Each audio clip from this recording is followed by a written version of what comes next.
Estoy encantada de introduciros un poco a Juan Modolet, aunque ya le conocéis, porque es una persona del centro que ha trabajado prácticamente toda su vida aquí en el centro, no lo va a contar luego. Y yo también he trabajado casi toda la vida en el centro. Empecé, hice la tesis con Juan aquí, aunque lo hicimos el trabajo en un aspecto totalmente distinto, que fue la síntesis de proteínas en el coli y el efecto de antibióticos. En aquella época, Juan, que era muy valiente, decidió dar un giro a su carrera, y a pesar de que tenía ya un prestigio en el campo de la síntesis de proteínas, decidió pasarse a una cosa muy novedosa en aquel momento, que era el estudio a nivel molecular de genes implicados en procesos de desarrollo. Y entonces, pues yo y unas dos personas que estaban haciendo la tesis, que son Mar y Laura Carramolino, pues empezamos con él esa aventura. Y desde entonces, pues muy bien. Hemos seguido trabajando en cosas muy parecidas y paralelas, a veces colaborando, a veces en proyectos independientes, y ahora ya sabéis que compartimos el laboratorio Mar y yo, y Juan también tenemos la suerte de que es ad honorem del Consejo adscrito a esta línea. Y entonces nos ayuda todavía, nos ayuda a los seminarios, nos ayuda a escribir los artículos en un inglés coherente y a no decir wild speculations. Y bueno, y si alguno quiere también un consejo científico de Juan, pues él está disponible ahí en la cuarta planta, absolutamente. Aparte de que tiene mucha influencia porque está en muchos comités internacionales y hay que hacerle la pelota. Bueno, Juan siempre es muy perfeccionista, eso ya lo sabéis, y exigente, pero nunca ha sido un negrero con la gente que trabaja con él. Nosotros trabajábamos mucho y a gusto, y lo que también me da mucho gusto es que en aquella época, en los 80 y en los 90, que parece que fue como nuestro siglo de oro, pues lo que hacíamos tenía buen impacto, tenía muy buen impacto. Nosotros estábamos acostumbrados a publicar en revistas muy buenas, y luego de repente nos dimos cuenta que eso no era lo normal. Y desde entonces el declive, pero bueno. Pero debía ser porque las niñas de Modolet trabajábamos mucho, ¿verdad? Y éramos las niñas de Modolet porque estábamos Mar, Laura y yo y Pilar Ochoa. Hasta unos años después no empezaron a entrar niños. Y la familia siguió creciendo y bueno, de ahí han surgido muchos jefes de línea que ahora trabajan en España y en el extranjero. Y debo decir que todos seguimos siendo, casi todos, seguimos siendo amigos de Juan y amigos entre nosotros. Y también quiero dar las gracias a Rosa María por las cenas de Navidad que organizabas, donde nos reuníamos con los que estaban en el extranjero y volvían a casa por Navidad, que eran muy divertidas. Juan, por eso, ha creado una escuela de investigadores y también, con estos trabajos que tuvieron tanta relevancia, pues contribuyó grandemente a poner el CBM en el mapa de la investigación internacional. Y eso yo creo que es una cosa que se lo debemos agradecer. También quiero decir que, bueno, que la verdadera prioridad de Juan es su familia, pero bueno, aparte de su familia y de la investigación, tiene otras aficiones que muchos de vosotros conocéis, por ejemplo la astronomía, y también lo hemos disfrutado. Recuerdo que una vez colocó unos telescopios en el tejado, en la terraza del C5, y ahí estuvimos viendo el tránsito de Venus. El tránsito de Venus. Otra vez nos llevó al campo de noche a ver no sé qué, Halley o algo así.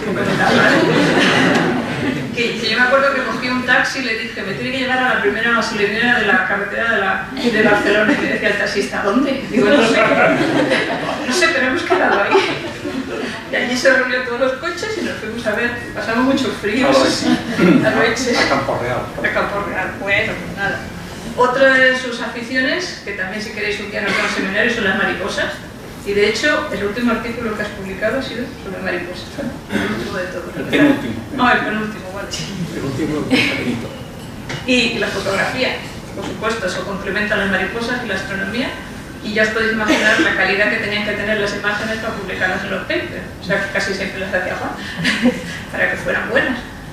Y por último, la afición más reciente, aunque lleva ya muchos años, es viajar a Chile. Que también se une a la afición de la fotografía. O sea, que para cualquier cosa que queráis hablar, de cuestiones científicas, de viajes a Chile, de astronomía, de mariposas, de libros antiguos o de la política científica en general, ahí tenéis a Juan en la cuarta planta, por favor no lo desaprovechéis. Bueno, pues ahora nos va a contar así solamente un aspecto de la investigación, lo de los preneurales, ¿no? Porque si no sería muy largo, pero bueno, si queréis cualquier otra cosa, os damos separadas. Y os las leemos. Muchas gracias por todo.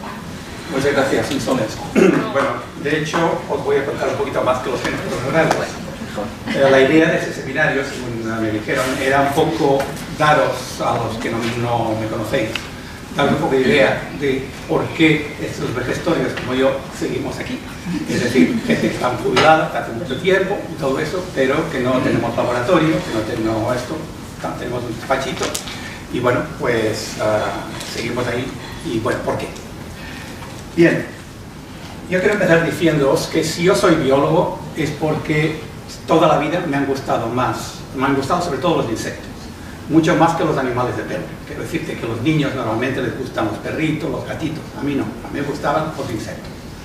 Y esto fue una cosa que descubrí por casualidad cuando tenía 10 años, que estaba veraneando con unos amigos, aquí estoy yo, este es mi hermano y estos los amigos, en el Pirineo catalán, en el pueblo de Ribes de Freser. Ahí hacíamos excursiones a la montaña y el papá, Marten, el papá de estos niños, pues cogía mariposas. Cogía mariposas no para él, sino para su hermano, el profesor Wolfgang Marten, que al parecer era un reconocido entomólogo, profesor alemán, que le gustaban las mariposas y trabajaba con ellas. Bueno, yo encontré eso de cazar mariposas una cosa alucinante, me encantaba. Y empecé a apreciar la belleza de mariposas como la Parnassus Apollo. Y bueno, pues al cabo de unos pocos meses de ese inicio, pues me llevaron a ver al profesor Marten. Y bueno, yo me quedé totalmente alucinado con su magnífica colección de mariposas y lo mejor es que me dio una caja con 8 o 10 mariposas, entre ellas 2 morfos, aquellos azulones grandes de Brasil, y aquello para mí fue absolutamente una cosa inconcebible tener aquello. También me dio un extendedor para que yo pudiera preparar mis mariposas. Bueno, esta afición continuó a partir de los 10 años y cuando llegó el momento de ir a la universidad, pues lo lógico, yo iba a ser biólogo. De manera que hice la carrera de biología en la Universidad de Barcelona. En aquel entonces ser biólogo era distinto de hoy día. Éramos 11 en clase solamente, los medios eran pobrísimos, pero teníamos un contacto muy íntimo, muy directo con los profesores. De hecho, nos llevaban hacíamos muchas excursiones los domingos. Aquí es un itinerario que hacíamos de geografía física y estamos ahí paseando varios cursos, por la N2. Es decir, la carretera de Madrid a la frontera. En este caso de Barcelona a Gerona. Imaginaros hoy día caminar de esta manera por la Nacional 2. Esto era posible entonces. También era curioso que aquí en una excursión de botánica, fijaros que de los 12 o 13 personas que hay aquí, más de la mitad pertenecen al clero. ¿Por qué? Pues básicamente porque muchos de ellos necesitaban la carrera de biología para poder enseñar en sus instituciones, en sus colegios. También de vez en cuando venía con nosotros algunos científicos excelentes, como en ese caso Ramón Margalef, a quien pude fotografiar así en plena faena. Y bueno, esto era, ya digo, ventajas de aquella época, que éramos poquitos de eso. Pero, o sea que para mí la biología entonces era una gran afición. Pero el problema era, yo tenía siempre pendiente, me preguntaba, ¿realmente me puedo ganar la vida con biología? El feedback que tenía de la gente no era alentador. Yo preguntaba, bueno, y me decían, ¿qué haces tú? Digo, yo estudio biología. ¿Y eso para qué sirve? Y yo me quedaba, pues, sabía que para enseñanza, pero poco más. Entonces, para resolver este impasse, entró la figura paterna, ya que mi padre, entonces mi padre era doctor en ciencias químicas y era el director técnico de la refinería de petróleos de Cepsa en Tenerife. Aquí le vemos bajando a la tapa de uno de los tanques de gasolina. Mi padre solía ir todos los fines de semana, los domingos por la mañana, más concretamente, a la refinería para ver que las cosas se hicieran como era debido. Y yo le acompañaba y a mí me encantaba corretear ahí por toda la refinería, sacaba fotos, como veis aquí, me subía a las torres de destilación, esas torres, por ejemplo, por las escaleras de gato, y desde arriba sacaba fotos de lo que se veía abajo, etc. Entonces, yo aquello me encantaba y estaba claro. Yo lo que tenía que hacer era, además de ser biólogo por afición, ser químico por profesión. Dicho y hecho, pues me enrolé en la Universidad de La Laguna, aquí me veis, cuando estaba de estudiante allí, y en 3 años, debido a las convalidaciones y demás, pude terminar la licenciatura de química. Al finalizarla, estaba claro que yo me iba a dedicar a la química industrial. Había hecho estancias en el centro de la British Petroleum, otro en la compañía Solvay, y estaba en contratos con la compañía Solvay para marcharme unos años a trabajar en Brasil. Pero las negociaciones no llegaron a buen puerto y además sucedió otra intervención de esas casualidades del destino, que se cruzó en mi vida una chica norteamericana. De manera que esto es un argumento muy poderoso que me llevó a cruzar el Atlántico en un petrolero, evidentemente, de la compañía Cepsa, porque así me salía el viaje gratis. Pero sufrimos unas cuantas tormentas temporales, evidentemente. Y una vez allí, pues la cosa con la chica no funcionó. Entonces yo me quedé, pues, como se dice aquello, tan puesto sin novia. O sea que sin trabajo, sin posibilidad de trabajar porque tenía un visado de turista, y sin mi chica, que si me hubiera casado con ella hubiera podido trabajar, pero la cosa aquí. Entonces, ¿qué podía hacer? Yo estaba en Ohio, en Columbus, y allí pues había una gran universidad, grande en tamaño, no tan grande en excelencia, pero lo que podía hacer era hacer un doctorado, continuar estudiando. Entonces, pues decidí, ya que era biólogo y era químico, pues hacer un doctorado en bioquímica. Pedí en un par de departamentos si me aceptaban, me aceptaron, me dieron una beca y en 3 años pude hacer mi tesis doctoral.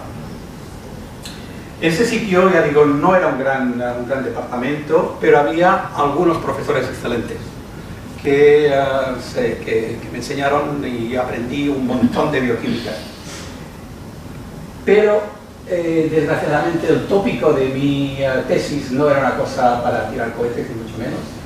O sea, era caracterizar unas ATPasas del tejido adiposo epididinal de la rana. Nadie sabía para qué servían estas ATPasas. Esta no era la ATPasa buena. Sabéis que hay una que está activada por sodio y potasio. Esta tenía que ver con el transporte de iones. Y esta le valió a esta. Esta no, esta era una ATPasa que estaba allí.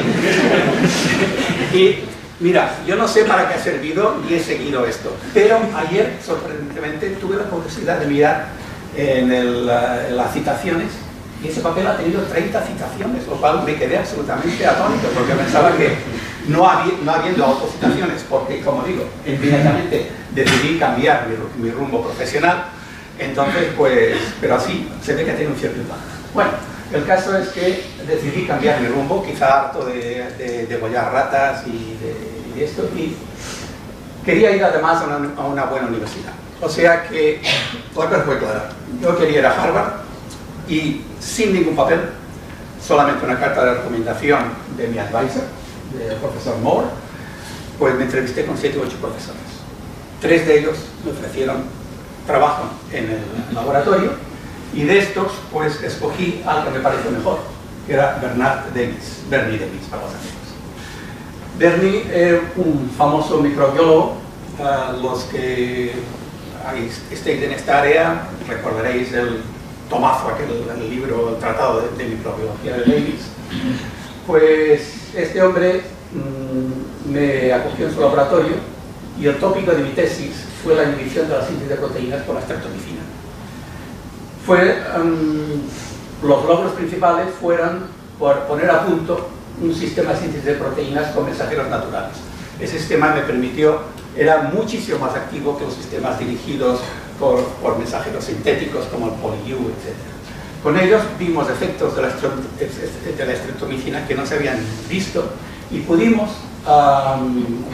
proponer un mecanismo unitario de los efectos de la streptomicina sobre la síntesis de proteínas. En conjunto fue un postdoctoral productivo, porque terminé con un artículo en Nature y 2 NAS y un JNR. O sea, yo muy contento. Además de aprender biología molecular, aprendí algo que, como tú ya has mencionado, que es mi perfeccionismo en escribir. Bernie Davis era un escritor compulsivo y podéis leer aquí, no sé si se lee muy bien, a scientific paper is an unusual art form. It has to be as compact as possible while giving the reader all the information needed to repeat experiments. Es lo que yo siempre os digo, hay que escribir con precisión y concisión. Esto fue una de las lecciones que aprendí, aparte de muchas otras, en los 3 años que estuve con Bernie Davis, y al final de ese tiempo pues yo quería volver a España, básicamente probar la aventura española. Podía haberme quedado en Estados Unidos, pero preferí probarlo. Yo estaba en tratos con Juan Antonio Subirana, que me había ofrecido trabajar en su laboratorio. Implicaba un cambio completamente radical en lo que estaba haciendo, pero no me importaba. Lo que pasa es que Juan Antonio Subirana no tenía dinero. Entonces se encontró en un meeting a David Vázquez, que sí tenía dinero, le habló de mí, y entonces David me escribió, me dijo que si quería venir a trabajar con él, que me ofrecía un sitio en su laboratorio. Yo pues encantado, o sea que me vine al CID, que luego ya sería el CBM, y estuve 10 años trabajando en los mecanismos de síntesis de proteínas, utilizando antibióticos como herramientas para esclarecer muchas cosas de ese mecanismo. Quiero agradecer a David Vázquez su apoyo y el haberme proporcionado la manera de volver a España y de abrir un laboratorio, y también de promocionarme dentro del campo como investigador. Los logros principales que hicimos durante aquellos 10 años pues fue esclarecer los mecanismos de la inducción de síntesis de proteínas por toda una serie de antibióticos. Encontramos que los factores de elongación de la cadena peptídica, el FG y el FTU, se fijaban a sitios superponibles del ribosoma. Quizá fue la cosa más interesante de todo aquel tiempo, tanto así que Nature la editó, es una editorial, porque salieron 4 papeles, los que encontramos nosotros y otros 4 laboratorios, 3 laboratorios, entre ellos el de Severo Ochoa. Lo publicamos todos a la vez, y bueno, pues fue una cosa bastante importante. También trabajamos sobre la estequiometría de la translocación ribosómica y de la elongación de la cadena peptídica, es decir, el número de moléculas de GTP que hacían falta para translocar un peptido tRNA de sitio al sitio P, o bien para añadir un aminoácido a la cadena peptídica naciente. Y luego otros aspectos también de la aplicación de la eliminación tRNA al ribosoma y la translocación. Ahí es cuando empecé a tener mis primeros colaboradores y gente que hizo el doctorado conmigo, entre ellos que destacar, bueno, esos son todos los que hubo, aparte a Cabrera, a Tumel, a María José San Millán, desgraciadamente falleció poco después de dejar el laboratorio, a Sonsoles, a Tomás Quirvés, catedrático en Valladolid, a Chucky Cabañas, que es una jefaza en Merck, a Octavio Martínez, que está creo en Zaragoza, en el instituto, y luego pues otros 3, Pedro Marrero, María Luisa Telman, María del Carmen Guerrero, que estuvieron así en colaboración.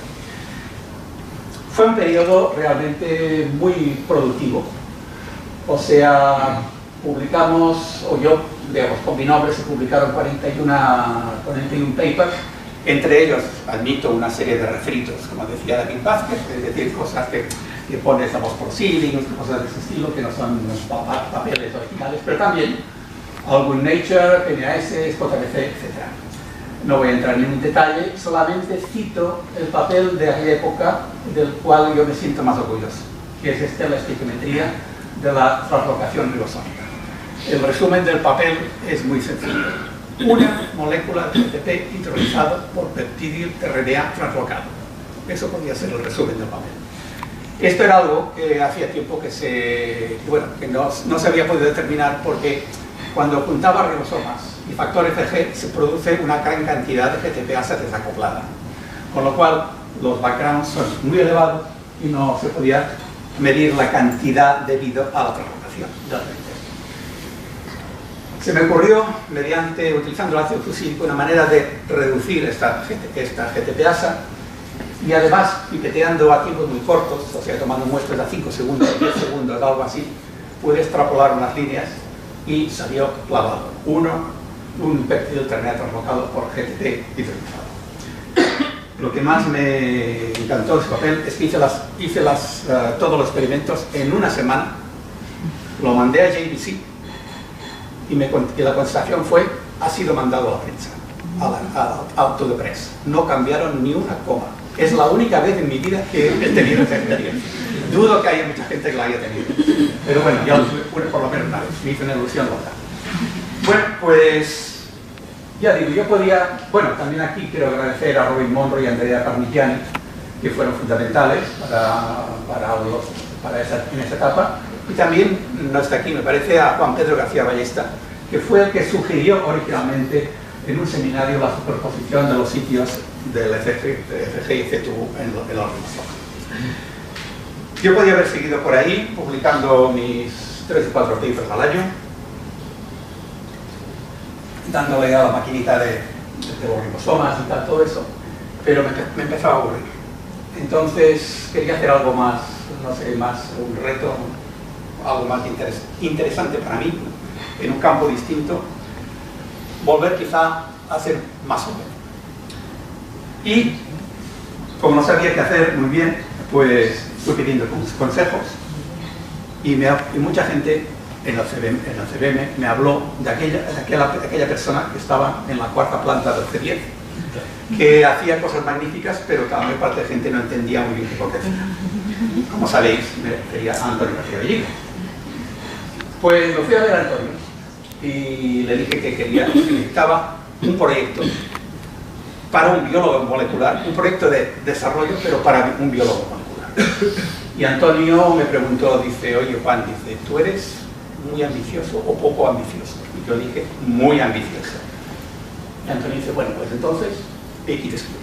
Yo no tenía ni idea ni de lo que era XSQ, ni de qué trataba, y para subsanar esto, Antonio me dio este papel que acababa de publicar. Este papel, yo intenté leerlo. Estuve varios días intentando progresar en él, y aparte de que se veía que había una región en KIT, otra skewed alfa, letal skewed beta, todas esas cosas de especificidad, de dominancia, que el complejo KIT skewed contenía a series of not redundant but rather reiterative functions. Esto yo no sabía cómo comerlo, o sea, imposible. Entonces le dije a Antonio, digo: mira Antonio, o tú me lo explicas o no voy a ningún lado. Y entonces, pues, me dio una clase particular, una clase de 2 horas. Antonio ahí estuvo brillante. Cuando quiere, él lo explica maravillosamente. Incluso para lo lego, como yo era en genética. Me lo explicó y entonces salí de ahí entusiasmado. Empecé a entender la belleza del sistema y lo interesante que sería averiguar qué es lo que estaba haciendo. O sea, ¿qué hacen los genes? ¿Qué hace XSQ de ese sistema? Bien, tiene que ver con las quetas. Las quetas son los pelos de las moscas. Ya sabéis que las moscas, esto lo explico para los que no estéis metidos en Drosophila. Los pelos a las moscas pues les dan este aspecto repulsivo, que no lo chica nadie, pero para las moscas son esenciales, no son como nuestros pelos, que podemos prescindir de ellos con los años, sino que son órganos sensoriales que a la mosca le permite recibir inputs del exterior, es decir, inputs de tipo mecánico, inputs olfativos, input de temperatura, etcétera, etcétera. Todos ellos proyectan al sistema nervioso central del bicho, de la mosca. Si nos fijamos en el mesotórax de la mosca, vemos que en él hay unas quetas grandes, macroquetas, 11 en cada mitad del nódulo, 22 en total, y luego las micro. Tanto las macro como las micro son órganos sensoriales, pero las macro tienen una particularidad de aparecer siempre en unas posiciones absolutamente precisas y constantes. Unas posiciones que se han mantenido fijas a lo largo de unos 60 millones de años de evolución. Entonces, esto es un modelo genético clásico en Drosophila, Y la pregunta que nos queríamos hacer era cómo se especifican las ketas en posiciones determinadas. ¿Por qué salen en un sitio y no en otro? En general es averiguar cómo se forma un patrón bidimensional, es decir, cómo se codifica esa información en el DNA y cómo se traduce un patrón determinado.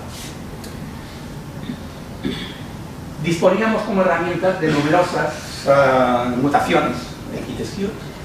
Esas mutaciones suprimen ketas, en este caso, pues, por ejemplo, las KIT19 suprime solamente las ketas escutelares, mientras que las KIT6 suprimen una keta, solamente la anterior notopleural, en fin, distintos patrones de supresión de ketas según las mutaciones.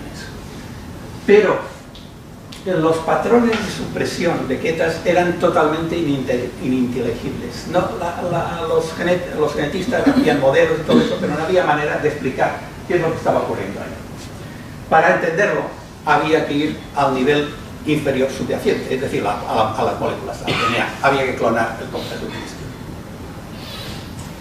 Entonces, esto es lo que nos propusimos. Teníamos que clonarlo y esto nos llevó 3 añitos de trabajo. Clonar un gen entonces no era como hoy día. En los años 80, pues tenías que recurrir a la genética, tenías que recurrir a trucos, etc. Antonio, aparte de darme la separata, pues me sugirió una manera de hacerlo, que era preparar DNA de una deficiencia, es decir, el complejo de KitSkew está en la punta del cromosoma X. Entonces había deficiencias, es decir, una mutación que le faltaba a esta punta. Entonces se podía preparar DNA de esta deficiencia y preparar también DNA genómico de toda la mosca wild type, muy caliente, marcado con fósforo 32, mezclar de manera que el DNA frío de la deficiencia diluiría todos los DNAs, la actividad específica de todos los DNAs bajaría, excepto los que el DNA de la punta del cromosoma X, y con esto cribar una genoteca de tipo silvestre. Lo hicimos, pero lo único que salían eran clones con secuencias repetitivas. Entonces me fui a hablar a Estrasburgo con Pierre Chambon, que estaba también interesado en esto, a ver si me sugería algo. En realidad no me sugirió nada, solamente me dijo que hiciera muchísimos controles. Hice controles, con lo cual pude realmente ver que este abordaje sobre el papel funcionaba, pero en la práctica no funcionaba. La sonda era demasiado compleja, la razón de señal a ruido era pequeñísima, o sea, no había manera.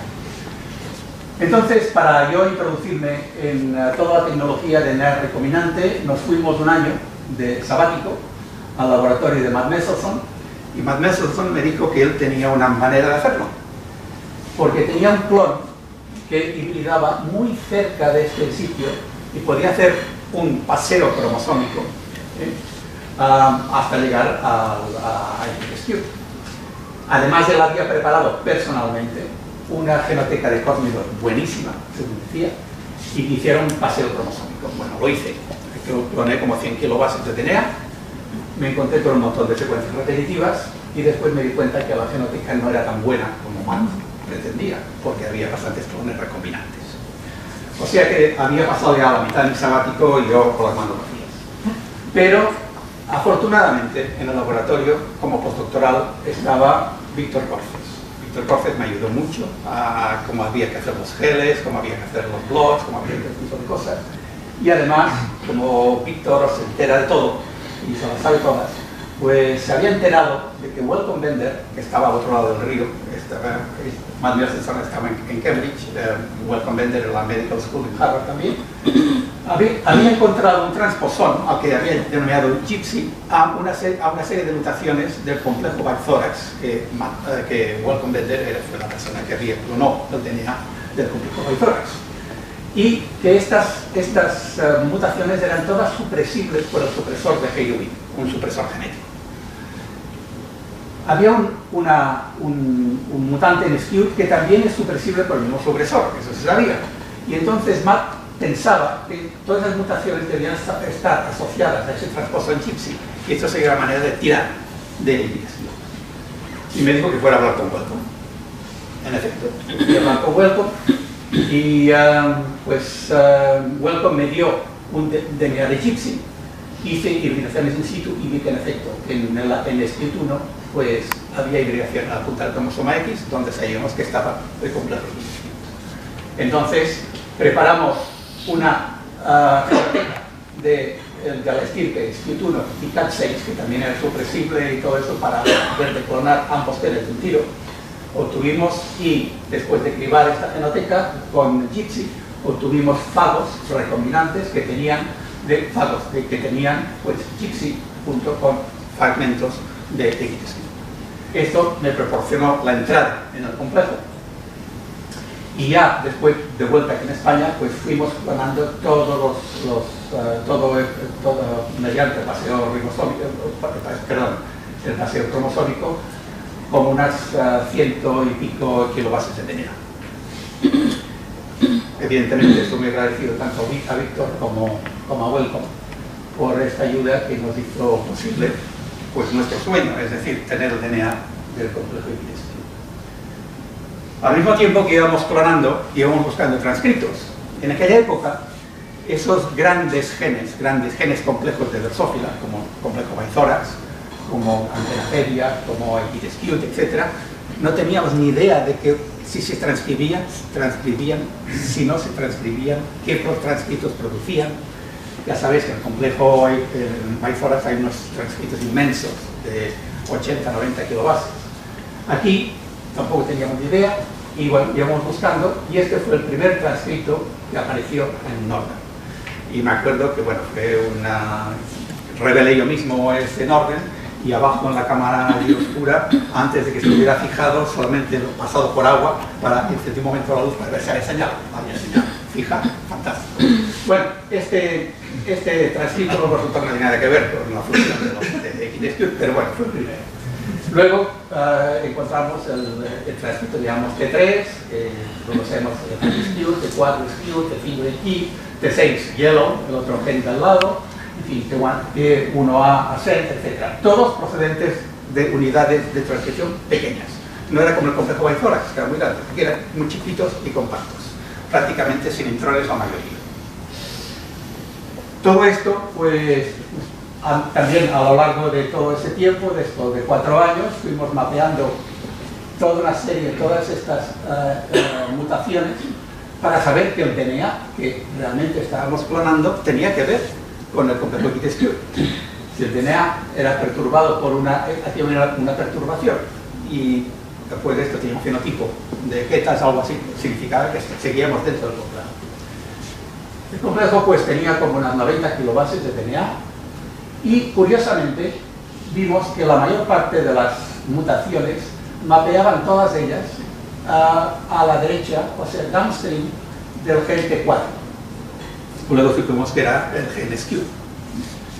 Y además vimos que los fenotipos iban haciéndose cada vez más fuertes a medida que nos acercábamos a la unidad de transcripción T4. Yo pensé que eso se debía a que todo ese DNA debía ser importante de alguna manera para la transcripción de T4, y a medida que íbamos quitando trocitos, pues habría menos función T4 y las ketas más sensibles empezarían a desaparecer. Era un modelo como cualquier otro, pero un modelo profundamente equivocado. El modelo real fue una ocurrencia de Mar.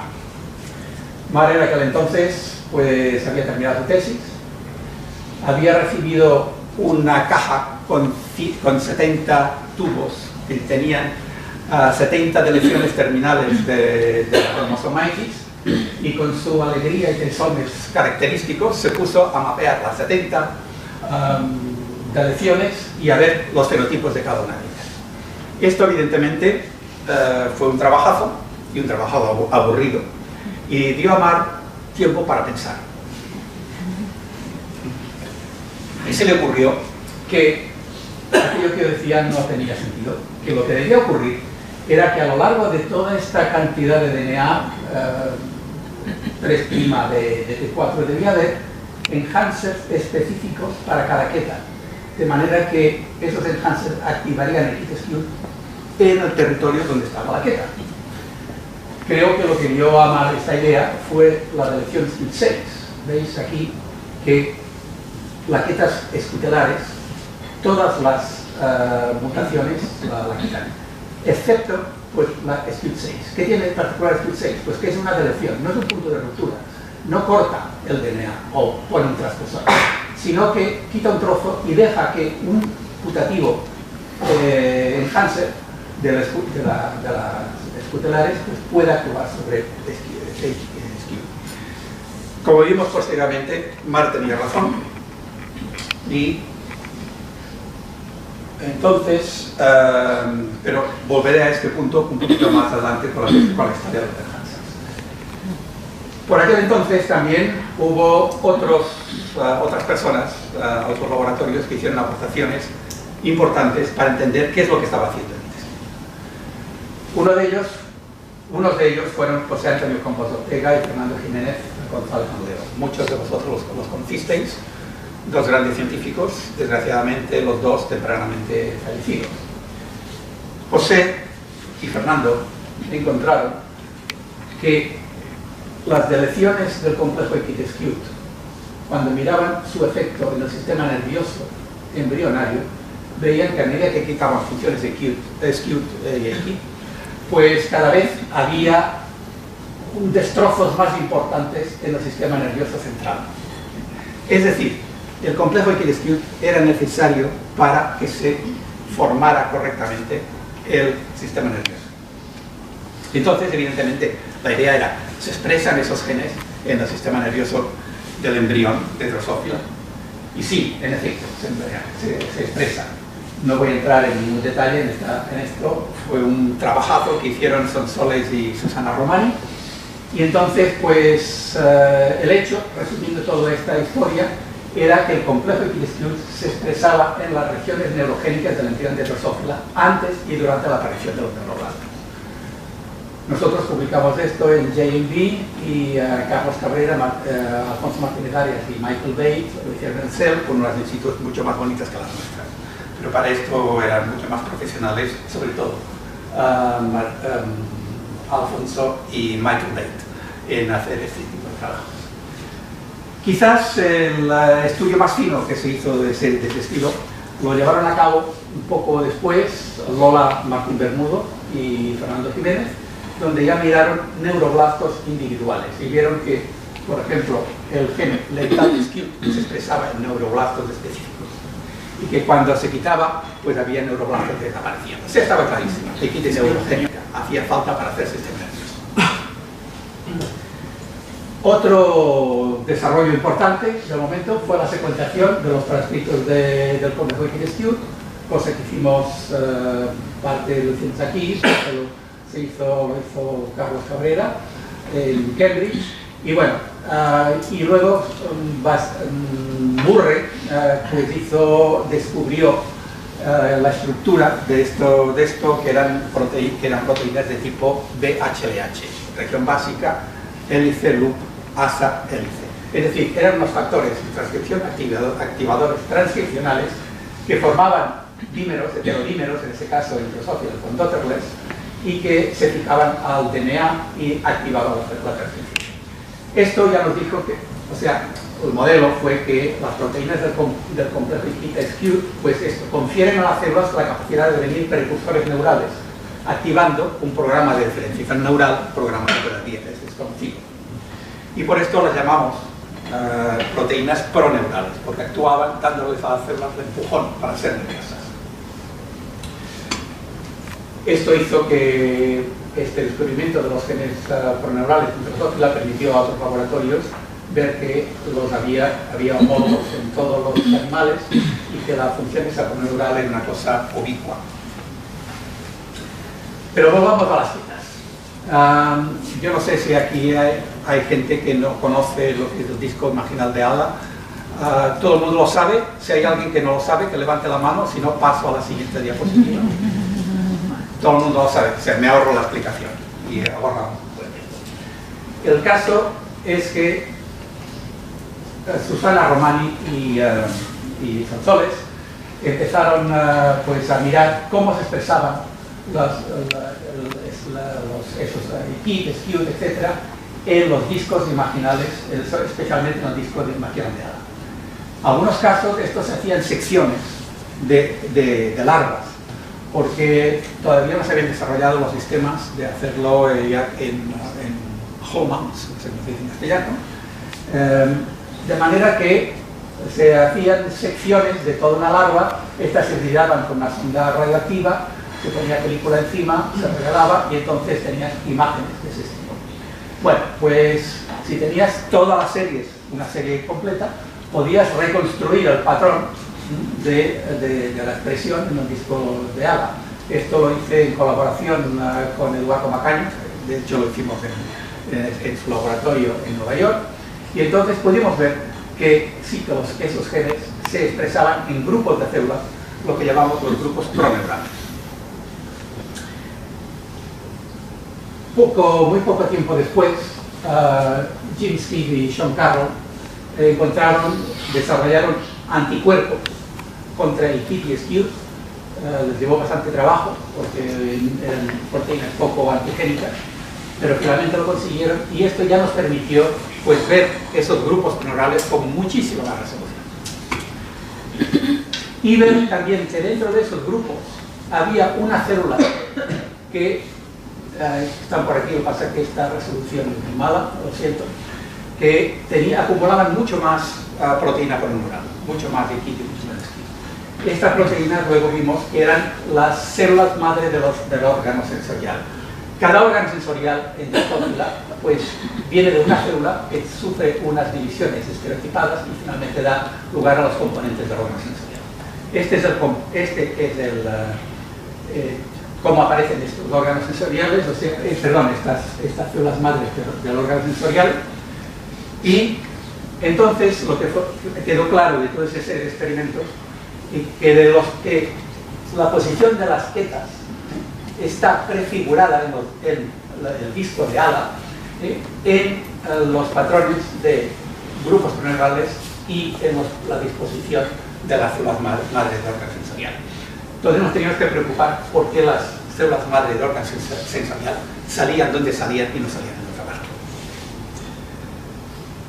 También esto nos permitió ver con mucho detalle cuál era la morfología de los grupos proneurales y dónde salían las células madre de los órganos sensoriales. Y vimos que la morfología de los grupos, en este caso el grupo dorsocentral, era extraordinariamente reproducible. El grupo siempre tiene esa forma así alargada, como una tienda de campaña, y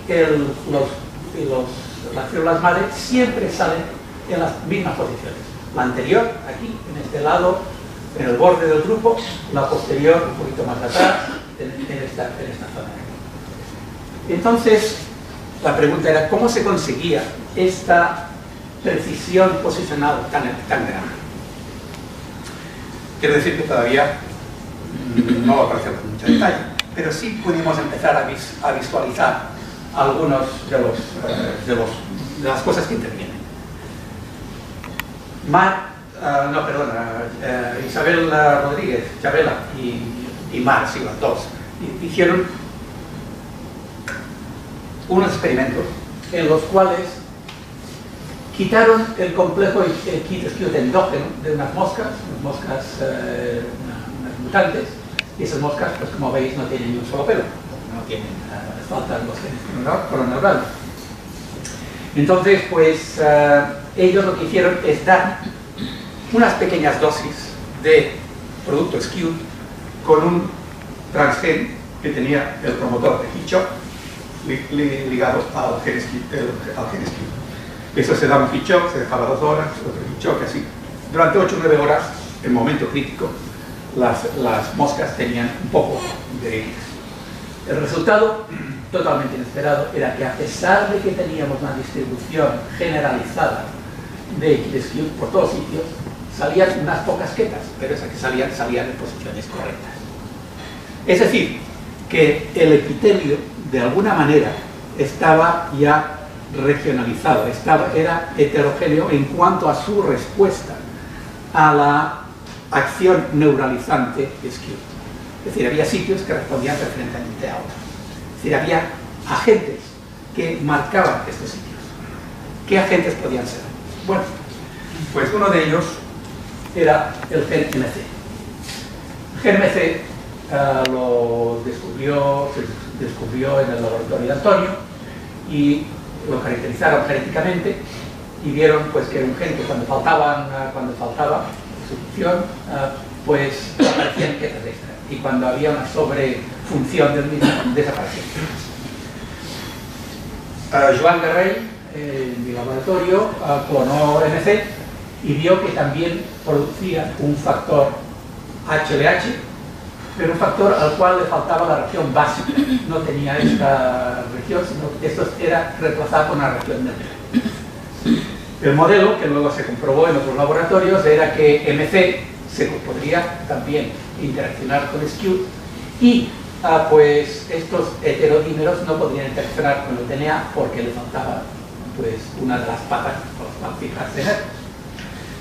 De hecho, sería que MC secuestraría a SKU y sería un regulador negativo de la función de SKU, pero que actuaría a nivel post-transcripcional. Poco después, Pilar Cubas decidió mirar si esta acción de MC tenía un efecto posicional, es decir, daba información positiva. Y lo que hizo primero, pues, averiguar la expresión de MC en el disco de ALA y vio pues, que se expresaba con un patrón distinto, pero parcialmente superponible con el de... Es decir, había sitios que coincidían, pero en muchos sitios no coincidía para nada. Entonces, a continuación lo que hizo fue ver dónde salían las células madre del órgano sensorial con respecto al patrón de MC. Y esto es lo que hizo en todas estas imágenes que muestro aquí. Para ser breve, y no alargarlos demasiado, os diré que las SMC, estas células, siempre salían en sitios donde había mínimos de expresión de MC. Es decir, es como si MC pues, no permitiera que salieran estas células en los sitios donde estaban expresando. De hecho, para tener un poco más de evidencia, lo que hizo pues, fue aflojar estas restricciones. Es decir, lo primero que hizo es poner más producto SKU mediante la mutación que Lewin continuamente. Y salían nuevos órganos sensoriales, nuevas células madre del órgano sensorial, pero seguían saliendo sobre todo dentro de mínimos de MC. Pero cuando quitaba al mismo tiempo, rebajaba mucho la concentración de MC, entonces ya salían células madre por todos lados y además en patrones que no eran reproducibles. O sea que parecía claro. MC, la distribución de MC restringía la capacidad de los grupos proneurales de manera que muchas células que tenían altas concentraciones de SMC, aunque coincidiera con regiones donde estaba SKU transcrito, no iban a producir quetas porque MC estaba titulando, estaba secuestrando. Solamente en los sitios donde había mínimo es donde podía aparecer una creta.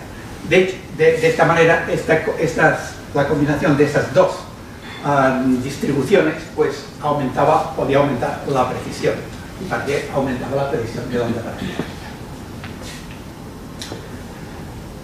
A continuación, quisimos estudiar cómo se regulaba la EKIT y SKU, o sea, la regulación de esos dos genes.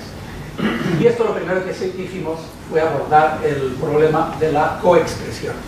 En todos los grupos, en todos los sitios, vemos que EKIT y SKU pues, se expresan simultáneamente y en las mismas células, prácticamente las mismas células. Ahí le quedan variaciones, pero no más. Entonces Carmen Martínez pues, hizo una serie de transgenes del promotor de EKIT, el promotor de SKU, con el gen LAC-Z, lo metió en moscas y todo esto, para hacer una larga historia, acortarla, pues propuso un modelo en que se parecía que EKIT, los enhancers de EKIT estimulaban EKIT en una serie de grupos proneurales, los de SKU en otros grupos proneurales distintos, Y luego IKIT estimularía SKUT y SKUT a IKIT. Con eso explicábamos la coexpresión. El papel fue muy bien acogido, parecía un sistema muy elegante, pero como suele ocurrir a veces con explicaciones muy elegantes y muy bien acogidos, era totalmente falso. Se publicó en Science, de todas maneras, y era la mejor interpretación que le podíamos dar. Tuvimos la satisfacción de luego, más adelante, corregirnos nosotros mismos. No nos corrigieron otros. ¿Qué pasa? ¿Cómo vimos que esto no era así? Pues básicamente que las construcciones respondían y se autoestimulaban. Pero los genes endógenos no lo hacían. Y esto lo vimos muy claramente rompiendo con una mutación que rompe el complejo en dos, y entonces vimos que los patrones de IKI y de SKU no eran iguales, sino que eran complementarios, excepto en el margen de ALA. Por lo tanto, en in vivo no había estimulación de uno por otro. Buscamos entonces si estos enhancers que Mark había propuesto hacía un montón de años, pues, existían realmente. Y bueno, empezamos a coger trocitos de DNA no transcrito del complejo, sitios donde las mutaciones sugerían que podía haber ahí un cáncer, y poníamos esos fragmentos con un promotor basal, el de la HSP70 y la Z, y entonces lo metíamos en estas moscas. Y bueno, empezamos a obtener enhancers, es decir, los enhancers estaban buenísimos. El enhancer dorso central estaba en esta región, que estimulaba la transcripción justo aquí, y ningún otro sitio. El L3-TCM, los enzimas importantes del ALA, en esos dos sitios. O sea, los enhancers existían y además eran capaces, esto también lo vimos, de activar tanto a un gen como al otro, tanto aquí como aquí. Por lo tanto, el modelo que propusimos, que es el que creemos que es el real, es que debería haber un prepatrón que activa al enhancer DC en dorso central, y este enhancer activa a ambos genes, tanto aquí como aquí.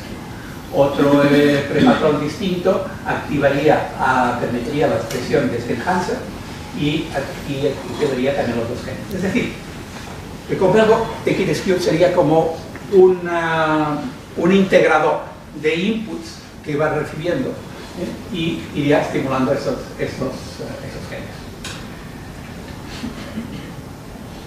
Este tipo de resultado explicaba un poco aquello que Antonio nos decía, que os decía al principio, que una serie de series of non-redundant but rather reiterative functions. Sí, había una serie de funciones, pero que esas funciones estaban representadas por enhancers que activaban a los genes. Y también y esto también explicaba aquellos patrones de supresión de ketas tan complicados que los genetistas no podían imaginar. Bueno, este tipo de trabajo también nos permitió encontrar otro tipo de enhancer. Un enhancer que era específico para las SOPs, es decir, para las células madre de organismos. Se expresaba exclusivamente en ellas. Joaquín Puli, en el laboratorio, pues caracterizó este enhancer y vio que el enhancer era absolutamente necesario para producir ketas. Esto lo hizo de manera elegante, cogiendo el enhancer dorso central, ligándole el gen SKU sin o con este enhancer adicional. Entonces, en un fondo que no había expresión en el grupo dorso central, pues vio que en ambos tipos de construcciones estimulaba la expresión en el grupo donde tenía que estar el grupo, pero que solamente había CMOS cuando estaba ese enhancer.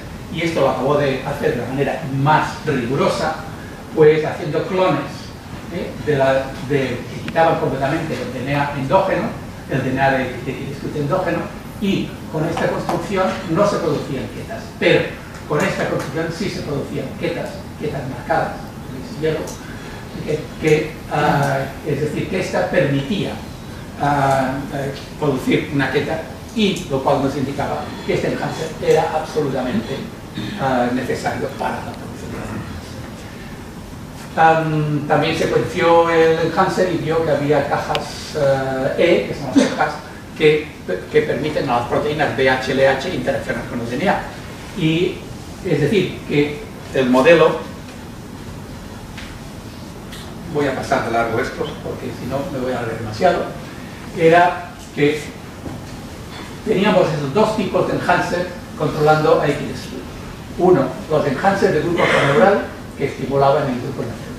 Y dentro de ese enhancer, cuando una célula empezaba a adquirir más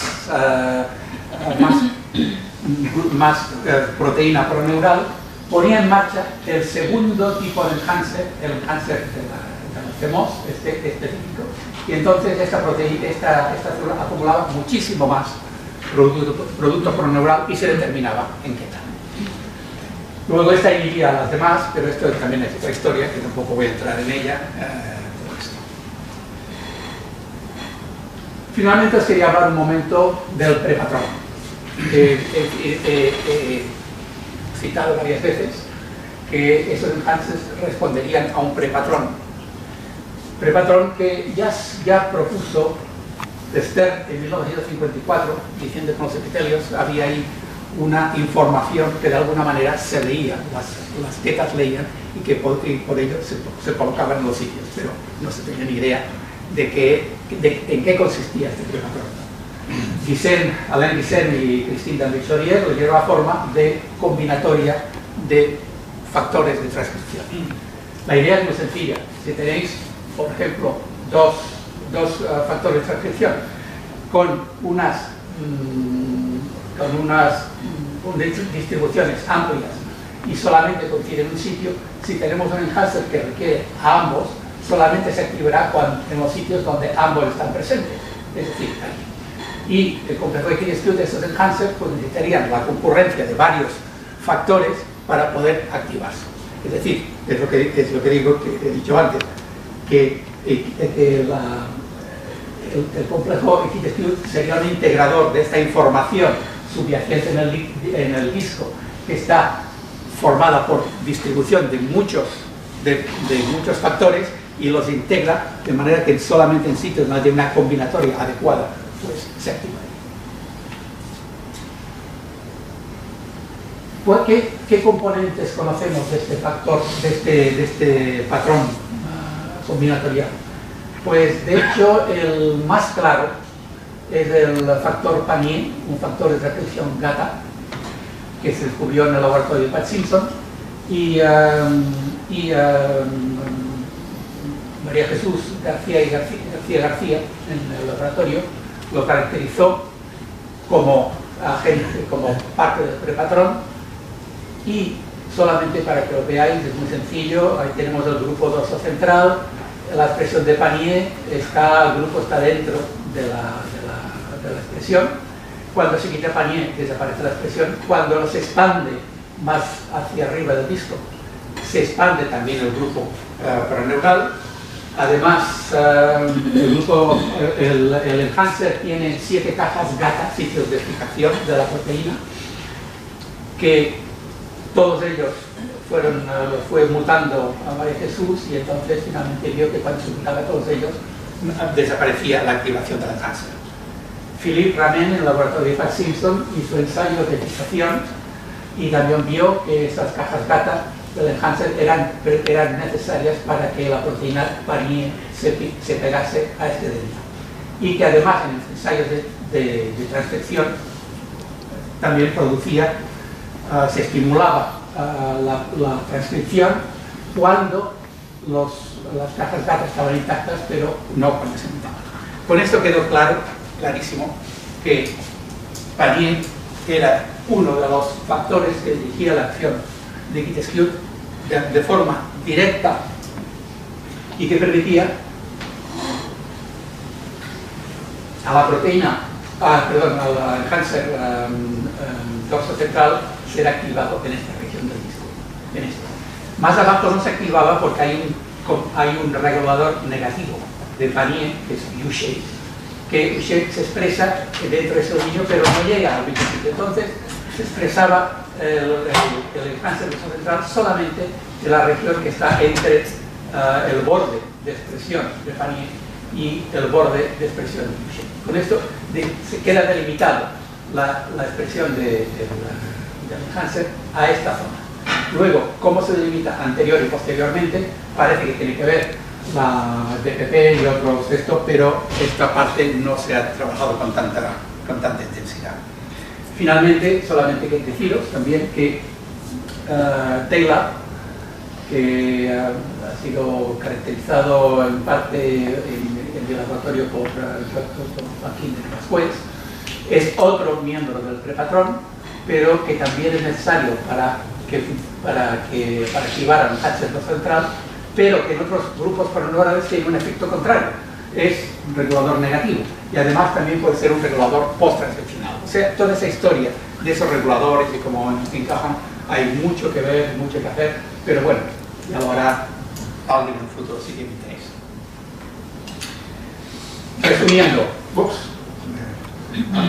Resumiendo todo lo que he dicho, el modelo que tenemos actualmente o que es de nuestros trabajos es, tenemos ese prepatrón con agentes como Panier, Boucher, Taylor, DPP, Wingless, que activan enhancers específicos en un sitio determinado. Estos enhancers dan lugar al grupo proneural, dentro del grupo proneural con la participación de MC y otros inputs topográficos que desconocemos, pues emerge la célula madre del organismo sensorial y este finalmente se traduce en una queta, en una posición perfectamente determinada. Ya simplemente quiero volver al principio, es decir, 62 años más tarde cierro el ciclo de las mariposas con mi primer y único paper sobre mariposas. La verdad, a mí me ha hecho tanta ilusión como si fuera un santo. O sea, aunque la revista en que se ha publicado es el Boletín de la Sociedad Entomológica Aragonesa. Para mi sorpresa, ayer descubrí que este journal, esta revista, está en el índice, o sea, tiene un índice de impacto y que está considerado internacionalmente. O sea, que no debe ser tan malo como yo pensaba. Pero el caso es que yo me divertí mucho haciendo este papel. La primera vez que puedo explicar un poco mis aventuras en el altiplano de Chile, describiendo un poco la biología de estas mariposas que no se sabía que existían en Chile. Se habían descrito en Colombia, pero su presencia allí no era conocida. Y además, también observé había una variabilidad fenotípica muy acusada. Es decir, esta es la parte de arriba, la parte superior, la parte inferior, pero fijaros la parte superior. Esta mariposa completamente negra o marrón oscuro y esta con estas alas plateadas son de la misma colonia, están cogidas uno a pocos metros de la otra. Es decir, hay una que entendemos y que supongo que hoy en día pues explicará. En fin, esto es un poco lo que os quería decir. Quiero daros aquí dos imágenes de dónde viven esas mariposas, en este tipo de plantas, en paisajes absolutamente alucinantes, como el Salar de Surire, o aquí en el valle del río Lauca, en el Parque Nacional Lauca, todo siempre por encima de los 4.000 metros, donde asoma por detrás aquí el gran volcán Parinacota, y también poner la lista de los pertenecientes a nuestro grupo proneural, con asteriscos los que han hecho directamente la tesis conmigo y los demás, pues muchos lo han hecho con Sonsoles, con otras personas. Y en fin, daros las gracias por vuestra atención y decirle a la gente joven, si es que ya lo tienen esto, que mantengan siempre una ilusión, es decir, que se diviertan haciendo ciencia. Si no os divertís, no merece la pena. Yo me he divertido mucho, lo he pasado muy bien, y también os digo que ha sido muy importante el cambiar varias veces de tópico. Cuando empiezais a aburriros haciendo lo que estáis haciendo, haced otra cosa. Es decir, cambiar de tópico. A mí cada vez ha sido una experiencia rejuvenecedora, y si ahora en los últimos 10 años, en lugar de tener pues ya 60 y muchos, pues hubiera tenido 50 y pocos, pues seguramente hubiera cambiado otra vez. Quiero decirte que vale la pena pasarlo bien y ir cambiando porque te mantiene, no sé, la pasión por el tema. Al ser el tema más nuevo, pues te compensa más. Muchas gracias.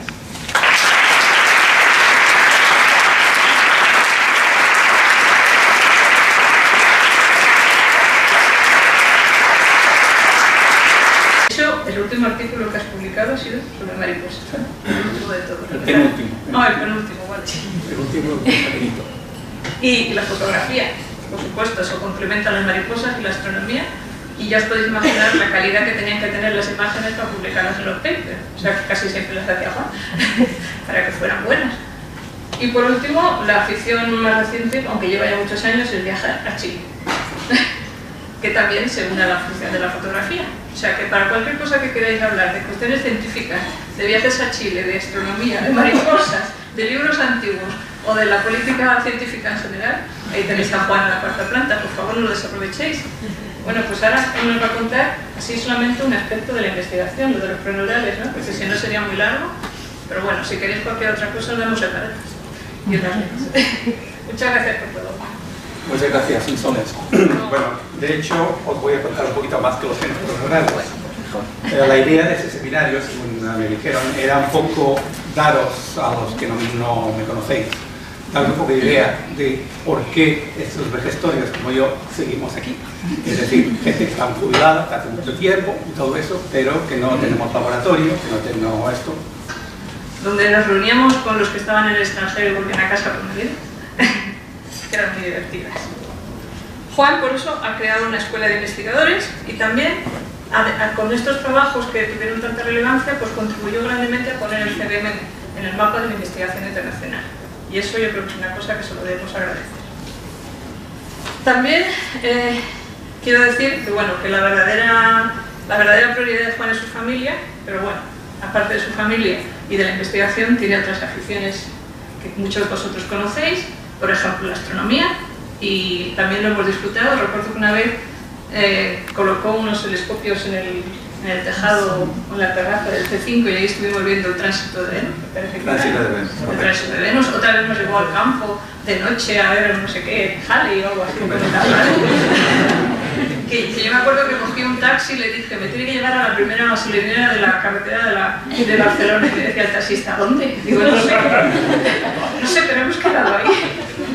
Y allí se reunieron todos los coches y nos fuimos a ver. Pasamos mucho frío. A Campo Real. A Campo Real. Bueno, pues nada. Otra de sus aficiones, que también si queréis un día nos vamos a seminario, son las mariposas. Y de hecho nos ayuda a escribir los artículos en un inglés coherente y a no decir wild speculations. Y bueno, y si alguno quiere también un consejo científico de Juan, pues él está disponible ahí en la cuarta planta. Absolutamente. Aparte de que tiene mucha influencia porque está en muchos comités internacionales, hay que hacerlo la pelota. Bueno, Juan siempre es muy perfeccionista, eso ya lo sabéis, y exigente, pero nunca ha sido un negrero con la gente que trabaja con él. Nosotros trabajábamos mucho y a gusto, y lo que también me da mucho gusto es que en aquella época, en los 80 y en los 90, que parece que fue como nuestro siglo de oro, pues lo que hacíamos tenía buen impacto, tenía muy buen impacto. Nosotros estábamos acostumbrados a publicar en revistas muy buenas, y luego de repente nos dimos cuenta que eso no era lo normal. Y desde entonces el declive, pero bueno. Pero debe ser porque las niñas de Baudelaire trabajábamos mucho, ¿verdad?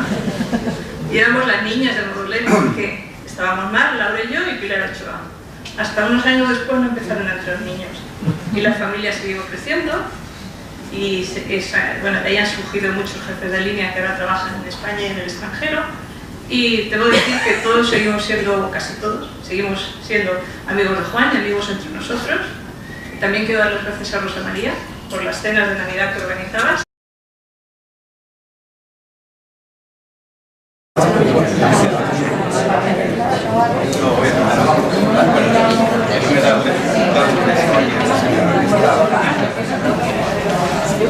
Estoy encantada de introduciros un poco a Juan Baudelaire, aunque ya le conocéis, porque es una persona del centro que ha trabajado prácticamente toda su vida aquí en el centro, no lo va a contar luego. Y yo también he trabajado casi toda la vida en el centro. Empecé, hice la tesis con Juan aquí, aunque lo hicimos el trabajo en un aspecto totalmente distinto, que fue la síntesis de proteínas en el coli y el efecto de antibióticos. En aquella época, Juan, que era muy valiente, decidió dar un giro a su carrera, y a pesar de que tenía ya un prestigio en el campo de la síntesis de proteínas, decidió pasarse a una cosa muy novedosa en aquel momento, que era el estudio a nivel molecular de genes implicados en procesos de desarrollo. Y entonces, pues yo y unas dos personas que estaban haciendo la tesis, que son Mar y Laura Carramolino, pues empezamos con ellas la aventura. Y desde entonces, pues muy bien. Hemos seguido trabajando en cosas muy parecidas y paralelas, a veces colaborando, a veces en proyectos independientes, y ahora ya sabéis que compartimos el laboratorio Mar y yo, y Juan también tenemos la suerte de que es ad honorem del Consejo adscrito a esta línea. Entonces nos ayuda todavía, nos ayuda en los seminarios. Tenemos un despachito y bueno, pues seguimos ahí. Y bueno, ¿por qué?